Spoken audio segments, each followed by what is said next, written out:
Le verset 10 au verset 18. Verset 10 qui est dans le verset 18. Et le verset 30 au verset 33. Le verset 30 qui est dans le verset 33. Nous n'avons plus le temps de les lire. Je vais lire pour vous le deuxième texte. Romains chapitre 11. Romains chapitre 11. À partir du verset 17. Depuis la verset 17. Romains chapitre 11. Romains chapitre 11. À partir du verset 17, il est dit ceci. Verset 17, le Bible.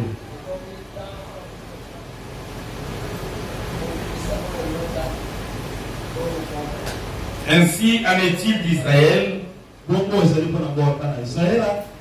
Quelques branches ont été coupées. Et toi, qui par ton origine païenne était comme un rameau d'olivier sauvage.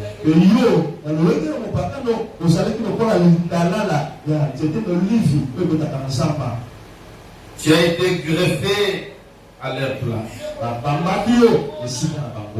Et voici que tu as part avec elle à la sève du monde de la racine de l'olivier cultivé.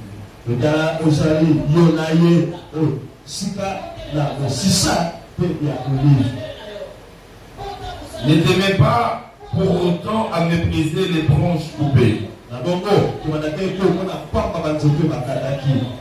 Et si tu es tenté par un tel orgueil, souviens-toi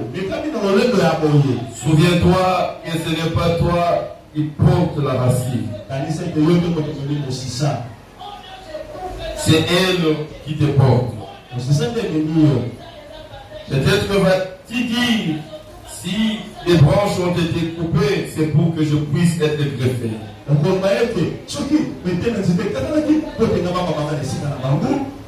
Bien, mais elles ont été coupées à cause de leur incrédulité.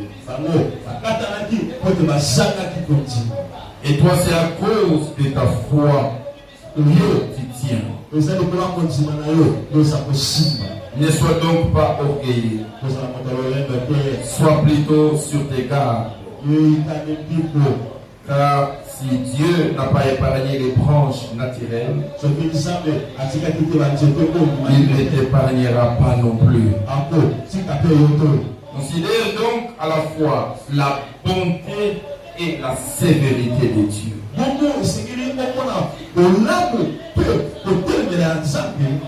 Sévérité à l'égard de ceux qui sont tombés.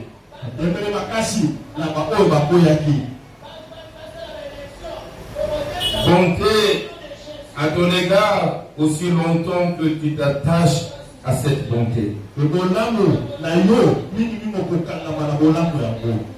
Sinon toi aussi tu seras retranché. En ce qui concerne les Israélites,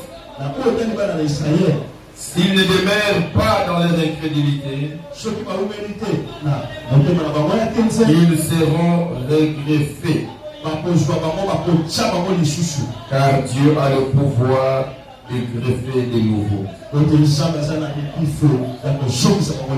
En effet, toi, tu as été coupé de l'olivier sauvage auquel tu appartenais par ta nature.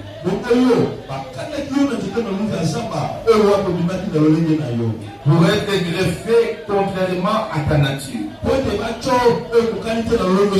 Si l'olivier cultivé, à combien plus forte raison les branches qui proviennent de cet olivier seront-elles greffées sur lui? Frère, je ne veux pas que vous restiez dans l'ignorance de ce mystère. Pour que vous ne croyez pas détenir en vous-même une sagesse supérieure. L'endurcissement d'une part d'Israël durera jusqu'à ce que l'ensemble des non-juifs soit entré dans les plans de Dieu.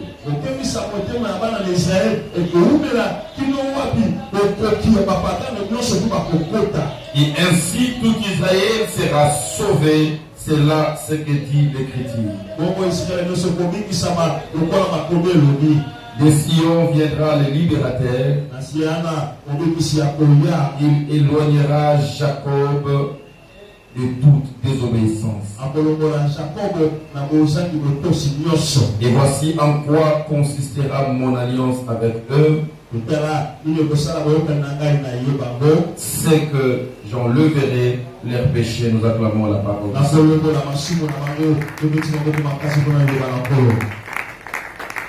J'intitule mon thème: je n'ai pas mérité et je ne vais pas démériter. Je n'ai pas mérité et je ne vais pas démériter. Amen. Amen. Bien-aimés, le premier texte que nous avions lu, les Romains chapitre 9, on nous présente l'élection de Dieu. On nous présente pourquoi toi et moi nous nous retrouvons dans cette position aujourd'hui. Cela n'était pas le fruit de nos efforts. Cela n'était pas le fruit des mérites. Mais nous sommes simplement sujets de la grâce de Dieu. Nous sommes sujets de l'élection de Dieu. C'est parce que Dieu nous a choisis. C'est parce que Dieu a porté son choix sur nous. Et Dieu l'a fait pendant que nous n'étions même pas encore à mesure de poser les actes bons ou mauvais. Mais c'est l'amour de Dieu. La Bible nous présente que nous, les chrétiens, nous étions les branches de l'olivier sauvage. Nous n'avions pas part dans la part et dans la promesse de Dieu.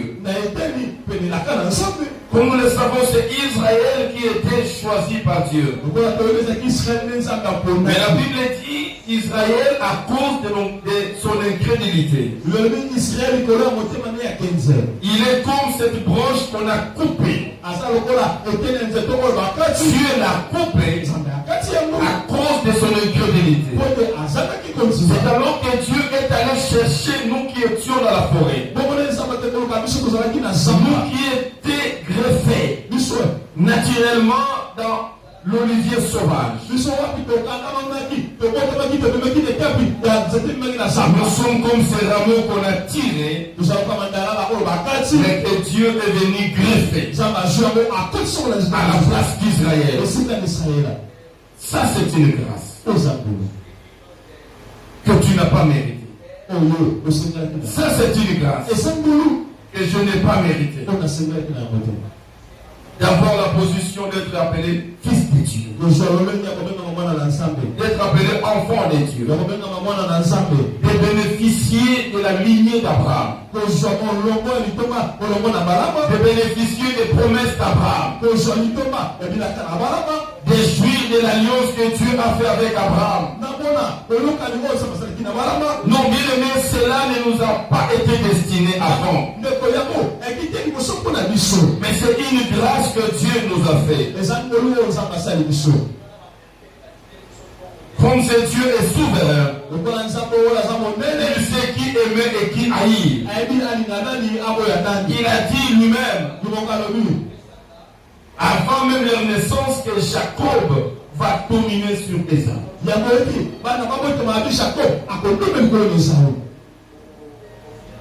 Nous sommes en train de vivre le plan de Dieu. Parce que spirituellement, nous sommes ces Jacob. En soi, c'est Ésaü qui avait tout le privilège, tout le droit en tant que fils aîné de Jude de la bonté.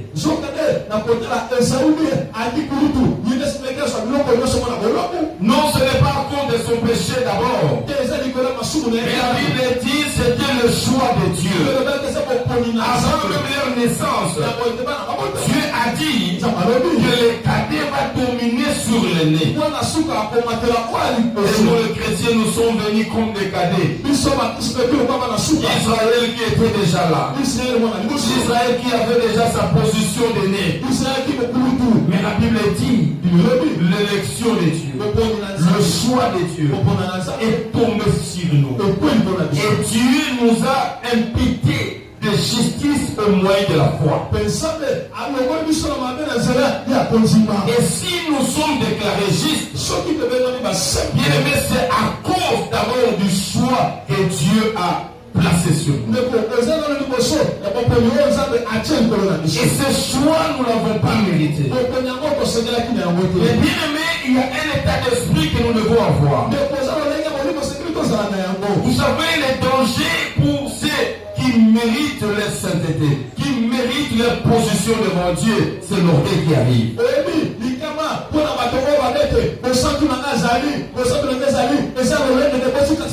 Dieu n'a pas voulu qu'un homme soit à mesure de se dire, c'est à cause de mes efforts que j'arrive là. Et j'aimerais vous dire ici, aucun homme, aucune personne ne se retrouvera au paradis par ses propres efforts. Aucun dira au paradis, c'est à cause de mes efforts, c'est à cause de ceci ou de cela que moi je suis arrivé là. Et si tu arrives au paradis par tes propres efforts, tu ne seras pas adorateur au paradis. Tu ne sauras jamais louer Dieu au paradis. Parce que tu seras animé de ton orgueil.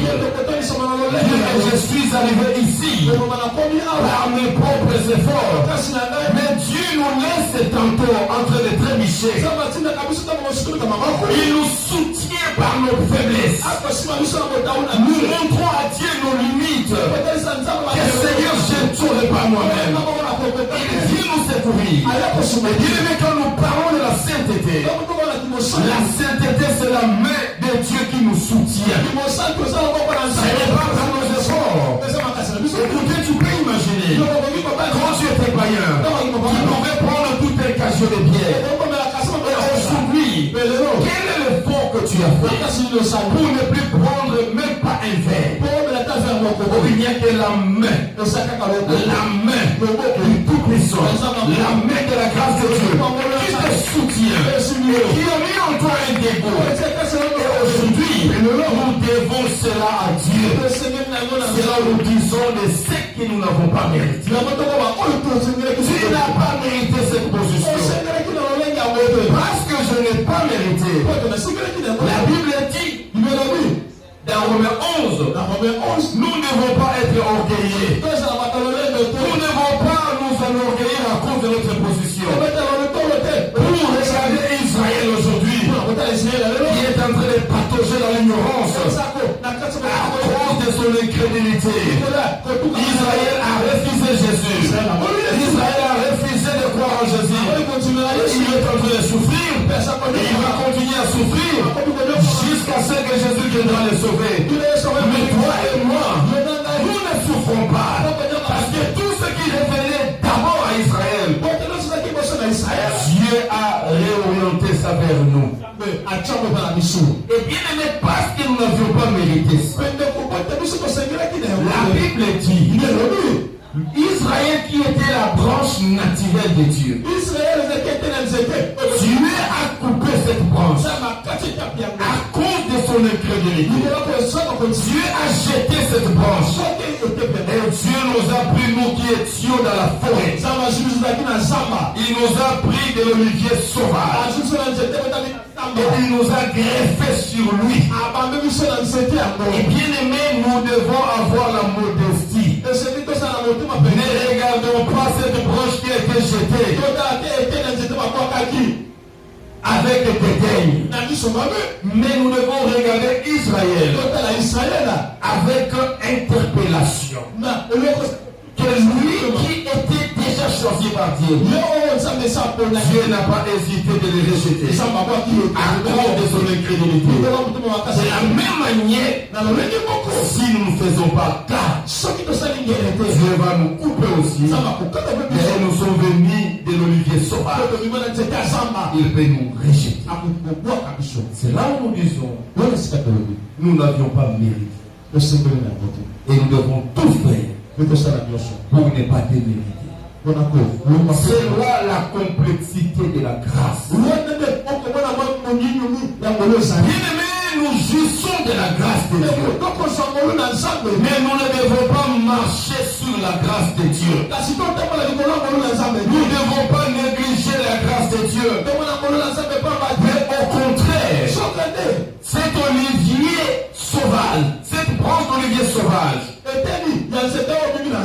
doit se dire en elle-même que je ne peux pas vivre moi-même. Je deviens dépendant de cet olivier qui est Jésus. Parce que la Bible dit, c'est la racine qui donne la vie à la branche. C'est ainsi que la Bible dit, c'est par la conformité. Bien-aimés, nous devons nous conformer de celui qui est le cep. Nous sommes des samans. Et un saman, il ne jouit que de la vie que lui donne le cep. Et le cep c'est Jésus qui nous donne la sève. Un chrétien, bien-aimé, qui est une branche, on a coupé d'un olivier sauvage. Et si tu vis, c'est à cause de Christ. C'est ça la grâce. En dehors de Christ, il n'y a pas de vie. Et toi qui as bénéficié de la faveur de Dieu, ne donnez pas d'eau à cette faveur. Ne donnez pas d'eau à cette grâce. Ne négligez pas cette grâce. Aujourd'hui, nous sommes sauvés par la grâce. Et bien aimés, nous commençons à vivre comme si nous sommes indépendants. La complexité de la grâce. La grâce nous rend esclaves de Jésus. La grâce nous rend dépendants de Jésus. En dehors de Jésus, il n'y a pas de vie. Il n'y a que Jésus qui donne la vie. Et bien aimés, nous sommes obligés à rester connectés, à rester attachés. Et si nous nous laissons déconnecter, c'est là que la mort commence. C'est là où je dis, parce que nous n'avions pas mérité, nous faisons tout notre effort pour ne pas démériter. Pour ne pas démériter. Pour ne pas démériter. Tu es sauvé, c'est vrai. Tu as la vie éternelle, c'est vrai. C'est bien aimé.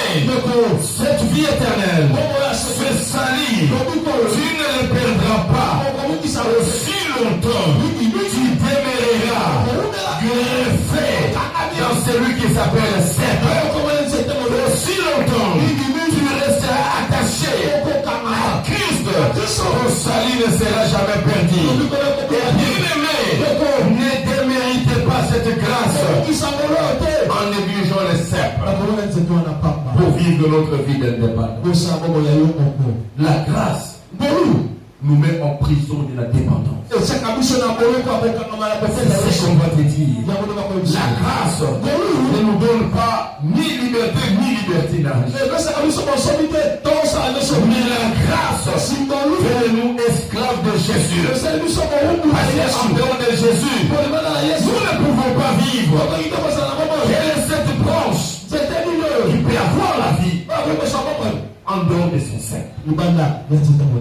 Et toute branche qui ose se détacher du cep, il commence sa mort. Mais attention, la mort ne vient pas le même jour où tu es coupé. Vous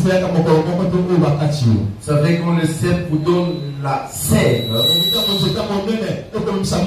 cette sève coule en toi. Et le jour où tu te fais couper, quand on te voit par terre, tu as l'impression de donner la même santé comme quand tu étais attaché.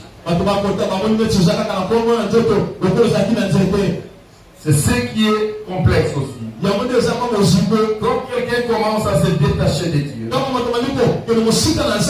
quelqu'un commence à démériter la grâce, la mort commence, mais cette mort n'est pas rapidement remarquable. Et les gens peuvent continuer à te suivre parce que tu donnes encore l'impression d'avoir la vie. Tu donnes encore l'impression d'avoir le nécessaire. Tu donnes encore l'impression d'avoir Christ en toi. Parce que ton feuillage n'est pas encore sec. Mais les jours qui vont venir, les semaines qui vont suivre, les heures qui vont arriver, les signes de la sécheresse vont commencer. C'est ainsi que bien aimé la grâce de toi et moi, nous avions eu avec Christ. Nous devons protéger cette grâce. Comment? En marchant en conformité. Hier, tu étais un olivier sauvage. La Bible dit naturellement, tu étais mauvais. Mais aujourd'hui, parce qu'on t'a greffé, on t'a attaché à l'olivier qui est Christ. Et Christ est en train de communiquer en nous une nouvelle vie. C'est ainsi qu'il ne faut jamais démériter cela. Ne continue pas à vivre la vie de l'olivier sauvage. Et tu vivais quand tu étais dans la forêt. La grâce nous interdit de vivre la vie que nous avions vécue avant la grâce. Et la vie que tu vivais quand tu étais païen. Aujourd'hui, tu jouis de la grâce de Dieu. Le Seigneur t'a sauvé. Et il t'a pris. Il t'a attaché à lui. Et à partir de maintenant, tu es dépendant de Christ. Tu dois maintenant porter non le fruit de l'olivier sauvage, mais tu dois porter le fruit du véritable cercle de Jésus. Oh, je parle à quelqu'un. La grâce nous amène à vivre, nous amène à produire de nouveaux fruits. Vous ne pouvez pas vivre. Vous ne pouvez pas continuer à produire les mêmes fruits que vous produisez quand vous étiez païen. Qu'est-ce que nous remarquons aujourd'hui? Nous avons des chrétiens qui continuent à produire les fruits qu'ils produisaient dans le paganisme. Et je me pose la question, est-ce que tu as été sauvé? Oui, peut-être c'est vrai. Tu as laissé Christ dans ta vie. Tu es sauvé. Et Christ t'a pris pour cette branche-là. L'olivier sauvage qu'il a greffé en lui. Mais bien aimé, quand tu es greffé en Christ, tu ne peux plus continuer à produire. Tu ne peux plus continuer à produire ce que tu produisais dans la forêt. Parce que l'environnement a changé. La nature de ton arbre a changé. Il y a une nouvelle sève qui est en train de couler en toi. Tu dois produire en toi le fruit de la repentance. Amen. Et si tu ne produis plus en toi le fruit de la repentance, et je me pose la question, est-ce que tu es toujours chrétien? Bien aimé, quand nous parlons de la grâce qui nous sauve, c'est que je n'ai pas mérité. Bien aimé, ça ne finit pas là. Mais il faut continuer à ne pas démériter. Parce que la Bible dit, de la même manière que Israël, par son incrédulité, Dieu l'a coupé, Dieu l'a jeté. Et à combien plus forte raison, si Israël qui était attaché naturellement au serpent, il a été rejeté. Toi que Dieu a libéré dans la forêt, toi qui sors de l'olivier sauvage, si tu ne prends pas garde, il te rejettera de la même manière qu'il a rejeté Israël. Mais en rejetant Israël, Dieu qui t'a fait grâce, la même grâce, Dieu la fera aussi à Israël. C'est ce que la Bible dit. À la fin, eux aussi seront sauvés. Parce qu'ils finiront après la souffrance à reconnaître qu'il y a une autre, il n'y a pas une autre Messie en dehors de Jésus. Ils le croiront et ils seront sauvés. Attention, nous ne devons pas avoir de l'orgueil que nous sommes sauvés. Ils ne sont pas sauvés. Ceux qui ne sont pas sauvés, ils se préparent. Chaque jour, leurs souffrances le pousseront à croire, à abandonner l'incrédulité pour être sauvés. Mais attention, les dangers de la grâce, les dangers du salut, nous pensons comme si il n'y a plus rien à faire. C'est déjà fini pour nous et nous serons sur le coup de l'orgueil. C'est quoi quand on parle de l'orgueil? L'orgueil amène l'homme à l'indépendance. Un orgueilleux ne dépend pas de quelqu'un. Il se sent indépendant. Il se permet de tout faire. L'orgueilleux, il sent qu'il a tout entre ses mains et qu'il n'a plus d'efforts à faire. Il n'a plus de compte à rendre à qui que ce soit. Ne tombez pas dans l'orgueil. Comme si c'est fini déjà. Je suis sauvé et c'est fini pour moi. Bien-aimé, tu n'as pas mérité cela. Et tu as la responsabilité de tout faire pour ne plus te mériter. Attention, si tu n'as pas mérité, mais il y a risque de te mériter. Alors je suis venu dire à quelqu'un, tu n'as pas mérité. Travaille chaque jour pour ne pas te mériter. On a dit, je ne cours pas dans l'aventure. Je ne travaille pas dans l'aventure. Je ne vis pas comme bon me semble. Je traite dignement mon corps. Quelqu'un qui est sous la grâce, mais il traite durement son corps. Pourquoi? Pour ne pas démériter. Il dit après avoir sauvé les autres, je n'aimerais pas un jour que moi je puisse démériter. Je suis venu dire à quelqu'un, oui, nous sommes sauvés. La grâce nous a sauvés. Le Seigneur nous a sauvés. Il n'y a plus de condamnation pour nous. Il nous a pris de là où nous étions, de là où nous étions abandonnés, de là où nous étions rejetés, dans la forêt, où il n'y avait pas de vie, où il n'y avait pas de salut. Mais Christ est venu vers nous. Il nous a pris, nous le rejetés, nous les abandonnés, nous que personne ne pouvait regarder. Nous étions des oliviers sauvages. Nous ne pouvions pas nous retrouver dans la présence de Dieu. Mais à cause de Christ, ça je n'ai pas mérité. Ça tu n'as pas mérité. Il nous a sauvés. Il nous a pris.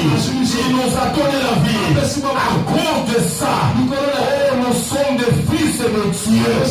Hier nous n'étions pas fils de Dieu. Mais maintenant nous sommes des enfants de Dieu. Quelle grâce, quel privilège. Nous sommes comme des mecs qui m'achètent. C'est ce que cela représente. Nous étions à le débat. Personne ne pouvait nous approcher. Personne ne pouvait nous regarder. Mais à cause de Christ, la bienveillance, la bonté de Dieu, il nous a pris dans le débat. Il nous a mis dans la table du roi. Nous sommes face à face avec Dieu. Chaque jour, nous mangeons avec Dieu. Nous partageons la table avec Dieu. Nous sommes dans sa présence. C'est quelle faveur. C'est quelle grâce. Je n'ai pas mérité ça. Mais toi qui es perclus, Mephibosheth, aujourd'hui, au palais royal, à la table du roi, il ne faut pas mériter cela. Bien-aimé, tu es arrivé en face de Dieu. Tu es arrivé dans la présence de Dieu. Tu es appelé un nouveau nom. Peuple de Dieu. Tu es maintenant enfant de Dieu. Il ne faut plus perdre ça. C'est une qualité qu'il ne faut jamais démériter. Et pour le démériter, c'est d'abandonner Christ. Pour démériter, c'est vivre dans l'orgueil. Vous avez besoin de boire l'alcool. Vous le prenez. C'est ça l'indépendance. Vous Vous avez besoin de la débauche. Vous vivez dans la débauche. C'est ça l'indépendance. Vous avez besoin de quoi que ce soit. Vous le faites. Vous n'avez de compte à rendre à personne. Attention, si tu n'as pas mérité, ne te mérite pas non plus. C'est une grâce qu'il faut conserver, qu'il faut garder. Reste attaché.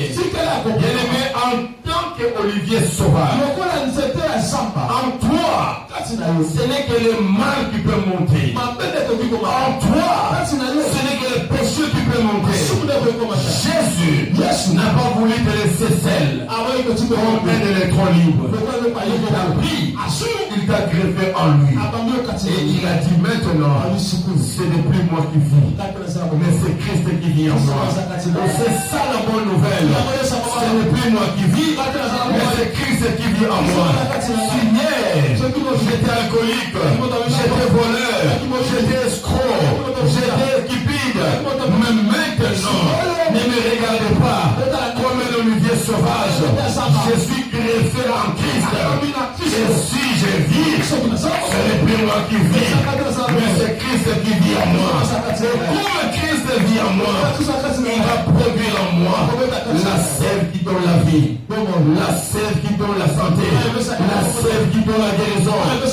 Celui qui est attaché à Christ, il ne vivra jamais le déshonneur. Il ne vivra jamais la confusion. Pourquoi? Quand on te prend, quand on nous a pris, c'est l'Olivier Sauvage, on nous a greffé dans la lignée de la promesse. Parce que Jésus est descendant de David, est descendant d'Abraham. Tu ne peux pas bénéficier de l'alliance éternelle que Dieu a fait avec Abraham. Tu ne peux pas bénéficier des promesses d'Abraham si tu n'es pas greffé en Christ. C'est quand on est greffé que nous rentrons dans la lignée. Et cela nous donne le droit et le privilège. Nous avons droit parce que nous sommes maintenant les descendants d'Abraham. Écoutez-moi te dire, les descendants d'Abraham, c'est quelqu'un qui ne cherche pas Dieu, mais que Dieu cherche. Qui ne cherche pas Christ, mais Christ cherche. Mais lisez dans le Bible, Luc 13, à partir du verset 10, on va vous parler d'une femme qui était courbée pendant 18 ans par le diable. Mais la Bible dit, la femme était là courbée, mais c'est Christ qui est allé vers la femme. Il a dit à la femme, tu y es délivré. Écoutez, pour certaines personnes, on demande parfois, mais pour un fils d'Abraham, il n'a pas demandé. C'est un droit pour lui. Christ arrive, il dit à la femme, il veut t'encourir. Il dit, tu es guéri. Cela veut dire, la guérison, ce n'est pas quelque chose que tu dois vouloir ou pas. Écoutez, quelqu'un qui est fils d'Abraham, qui est descendant d'Abraham, c'est un droit d'avoir la vie. C'est un droit d'avoir la santé. C'est un droit. Quand Christ arrive, il a trouvé cette femme que le diable a tenu courbée pendant 18 ans. Est-ce que je parle ce midi à une fille d'Abraham, à un fils d'Abraham, que l'ennemi a fait traîner il y a quelques jours, il y a quelques mois, il y a quelques années, le diable t'a fait traîner dans une souffrance quelconque. Et aujourd'hui, je t'adonne la bonne nouvelle. Je t'amène la bonne nouvelle. Jésus, il vient vers toi. Il ne te pose pas la question. Il n'a pas besoin de le savoir. Si tu as besoin de mariage ou pas, mais il vient pour te donner la vie, pour te donner la santé, pour te donner ce que ton cœur désire. Parce que tu es fils d'Abraham. Et quand on a voulu interpeller Jésus, c'est un jour de sabbat, il fallait le laisser encore souffrir. Chaque fois qu'on parle de jour de sabbat, cela veut dire, on veut dire à Dieu, non, cet homme méritait de continuer à souffrir encore. Cette femme méritait de demeurer encore dans cette situation. Et Christ a dit, celle-ci aussi, c'est une fille d'Abraham. Je vais dire à quelqu'un, vous allez la génération aussi. S'il y a eu le fils d'Abraham, mais il y a aussi le fils d'Abraham. Si Abraham avait des fils, mais il a aussi des fils. Ce sont les gens qu'on n'a pas comptés avant. Mais ce sont les gens qu'on va compter après. C'est vrai quand on a compté le premier, on ne t'a pas compté. Tu fais partie des générations de la lignée de David. Quand son père a compté ses enfants, il ne l'a pas compté avant. Parce que David fait partie de la génération de Ossi. Quand il a compté le premier, il a dit ce sont là mes enfants. Maintenant David, il était dans la brousse comme toi et moi. Il était dans la forêt comme toi et moi. Il était cet olivier sauvage. On devait aller le prendre pour venir le greffer. Est-ce que je parle à quelqu'un qui fait partie de Ossi? Celle-ci aussi, c'est une fille d'Abraham. Celui-ci aussi, c'est un fils d'Abraham. Et je vais te dire, ce sont les aussi qui montent et qui arrivent au trône. David est arrivé au trône. Il était parmi les aussi. Et quand David est parti, on a regardé tous ses enfants. Les enfants illégalement. Les enfants illégitimement. Il n'y en avait pas un. On devait aller chercher. Dans la génération de aussi, on a trouvé un Salomon. Et David a eu avec la femme de son militaire. Oh, un fruit d'adultère. Il était dans la brousse. Il était dans la forêt. Mais lui aussi faisait partie du fils d'Abraham. Et on l'a pris. Il a remplacé son père. Il est devenu roi. Je vais le dire à quelqu'un. La royauté, c'est pour le fils aussi. Tu n'as pas compris. La gloire, l'héritage, c'est pour ceux qui appartiennent à la génération de aussi. Tu n'étais pas là en première position. Nous n'étions pas là quand Israël était sur le désert. Mais Dieu nous gardait encore dans la forêt. Nous étions des oliviers sauvages. Mais à cause de leur incrédulité, Dieu a coupé la branche d'Israël. Israël est tombé. Il est allé me chercher. Il est allé te chercher dans la forêt. Il t'a coupé dans l'olivier sauvage. Tu avais la nature de faire de mal. Tu avais la nature de commettre le péché. Tu avais la nature de méchant. Mais Dieu t'a pris. Il t'a amené. Il t'a greffé en lui. Ce n'est plus moi qui vis, mais c'est Christ qui vit en moi. Et la Bible dit, Christ en moi, c'est l'espérance de la gloire. Je vais dire à quelqu'un, tu as une espérance, pas de la mort, mais de la vie. Tu as une espérance, pas de souffrance, mais de la gloire. Tu as une espérance. Je dis à quelqu'un, tu as une espérance. Tu ne finiras pas comme ça. Tu es courbé aujourd'hui, mais tu ne demeureras pas courbé. Christ est arrivé pour te redresser après 18 ans de souffrance. Je parle à quelqu'un qui a longtemps souffert. Qui a longtemps souffert. Écoutez, sa souffrance l'a courbé. Quelqu'un qui ne pouvait même pas regarder droit. Il ne pouvait même pas marcher droit. Sa situation était remarquable. Il avait une taille particulière.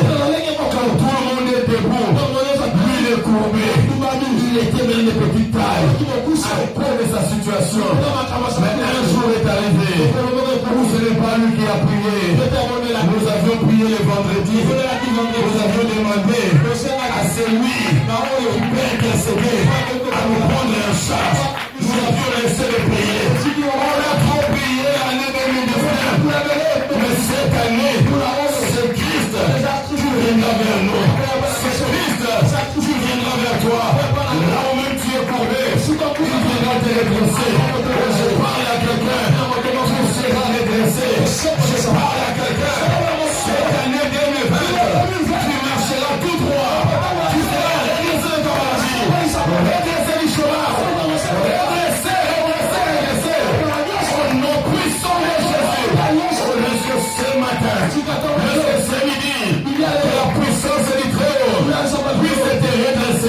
ne sais pas combien de temps tu es courbé, mais je sens la puissance qui redresse là.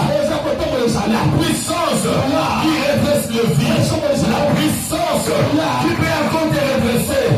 Et ici, Jésus est en train de te toucher pour redresser ta vie, pour redresser ton avenir.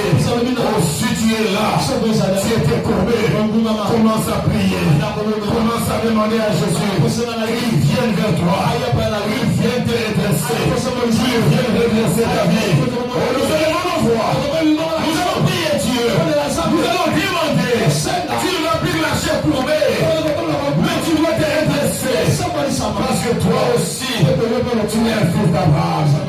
Réclame ton droit. Commence à prier plus fort. Commence à prier plus fort. Commence à prier plus fort. Réclame ton droit. C'est un droit pour toi. C'est un droit pour toi. Nous prions Dieu. Nous prions Dieu. Prions. Donnez-la. Donnez-la.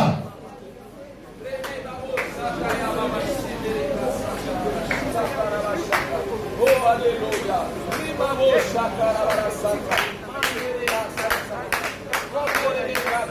Est-ce qu'il y a quelqu'un qui veut te redresser?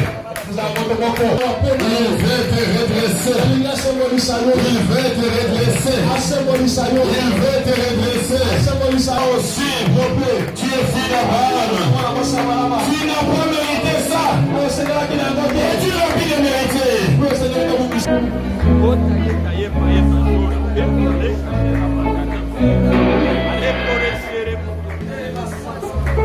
Bénissons, merci. Nous avons droit à la santé. Jésus, viens redresser quelqu'un. Viens redresser la vie de quelqu'un. Viens redresser celui dont la maladie a courbé. Celui qui est courbé par la honte du chômage. Courbé par la honte de la stérilité. Courbé par la honte de n'importe quel problème. Jésus, ce sont des filles et des fils d'Abraham. Viens le redresser. Viens le redresser. Viens le redresser. Au nom puissant de Jésus. Au nom puissant de Jésus. Au nom puissant de Jésus.